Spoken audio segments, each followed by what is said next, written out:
السلام علیکم ورحمۃ اللہ وبرکاتہ۔ جی ناظرین، آج ہم بات کرنے والے ہیں تبلیغی جماعت کے جو اجتماعی اعمال ہیں جن کو ایک ساتھ میں کرنا چاہیے اس کے بارے میں۔ اس سے پہلے ناظرین، ہم آپ سے گزارش کریں گے کہ اگر آپ ہمارے اس چینل پر پہلی بار آئے ہیں تو ہمارے اس چینل کو ضرور سبسکرائب کر لیں تاکہ تبلیغی جماعت کے متعلق تمام ویڈیوز، تمام خبریں آپ حضرات تک جلد اور آسانی سے پہنچ سکیں۔ جی ناظرین، تبلیغی جماعت میں نکلنے کے بعد میں 8 اعمال ایسے ہیں کہ جن کو اجتماعی طور پر کرنا چاہیے۔ نمبر 1، سفر کرنے میں سب ساتھی ایک ساتھ سفر کریں۔ امیر صاحب نے جیسے منتخب کر دیا ہے اور جیسی جوڑی بنا دی ہے، اسی جوڑی کے مطابق اسی طریقے سے سیکھتے سکھاتے ہوئے سفر کرنا چاہیے۔ اگر انفرادی طور پر سفر کریں گے تو شیطان اچک لے گا اور دل کے اندر میں قسم قسم کی باتیں آنا شروع ہو جائیں گی، وسوسات آنا شروع ہو جائیں گے۔ اس لیے اجتماعی طور پر سفر کریں۔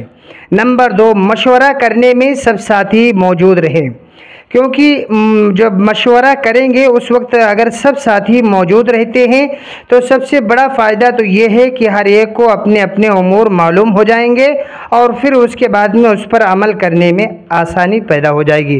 اگر مشورے میں نہیں بیٹھتے ہیں تو پھر بعد میں بہت ہی دقت اور دشواری سامنے آئے گی کہ کس کو کیا امور ملا ہے، پھر وہ تیاری بھی اس کے حساب سے نہیں کر سکتا ہے۔ اسی طریقے سے نمبر 3، تعلیم میں سب ساتھی ضرور ساتھ میں بیٹھیں۔ تعلیم کے حلقوں میں بیٹھنے سے ہی انسان کو دین کی باتیں معلوم ہوتی ہیں اور پھر عمل کرنے میں بھی آسانی ہوتی ہے۔ نبی علیہ الصلوۃ والسلام کی حدیثیں پڑھی جاتی ہیں، لہٰذا پھر عمل میں بڑی آسانی پیدا ہوتی ہے۔ جو شخص تعلیم کے حلقوں میں نہیں بیٹھتا ہے تو بعد میں اسے عمل کرنے میں بہت دشواری ہوتی ہے، دین کی صحیح باتیں معلوم نہیں ہو سکتی ہیں۔ اسی طریقے سے نمازوں میں، یعنی نماز کا وقت ہوا ہے تو کوئی یہ نہ کہے کہ بھائی ہم بعد میں نماز پڑھ لیں گے، بلکہ اجتماعی طور پر جماعت کے ساتھ ہی نماز پڑھنا چاہیے۔ اور اللہ کے راستے میں نکلے ہیں تو حتی الامکان کوشش یہی ہونی چاہیے کہ ہر شخص کی تکبیر اولیٰ کے ساتھ ہی نماز ہو۔ اذان کے بعد سنت سے فارغ ہو کر کے فوری طور پر پہلی صف میں بیٹھ جانا چاہیے۔ نمبر 5، گشت میں، یعنی جب گشت میں نکلیں تو اجتماعی طور پر یہ نہ کہیں کہ بہرحال ہم بعد میں کر لیں گے تم اب کر لو، نہیں، بلکہ امیر صاحب نے جب منتخب کر دیا ہے تو سب ساتھی ایک ساتھ میں گشت کریں۔ جن کو گشت کے لیے روانہ کیا ہے وہ گشت میں جائیں اور جن کی درمیانی بات ہے بہرحال وہ بیٹھ کر کے دین کی بات کریں، جن کا استقبال ہے وہ استقبال کریں۔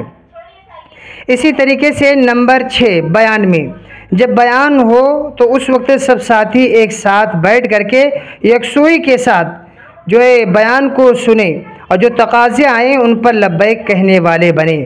اور نمبر 7، کھانا کھانے میں، کھانے کا وقت ہو گیا تو لہٰذا اب ہر ساتھی فوری طور پہ بیٹھ جانا، کیونکہ اب یہ کوئی بولے کہ بھائی ہم اب کھائیں گے یا پھر بعد میں کھائیں گے، یہ صحیح نہیں ہوتا۔ اللہ کے راستے میں نکلے ہیں تو اجتماعی طور پر کھانا کھانا چاہیے۔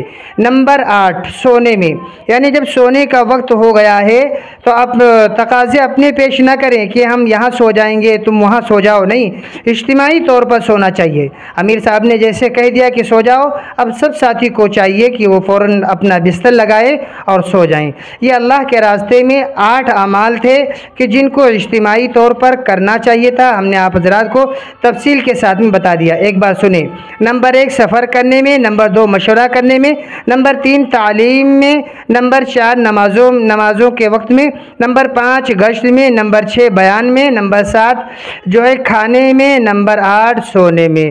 دعا کریں اللہ تعالی ہم سب کو عمل کی توفیق عطا فرمائے۔ السلام علیکم ورحمۃ اللہ وبرکاتہ۔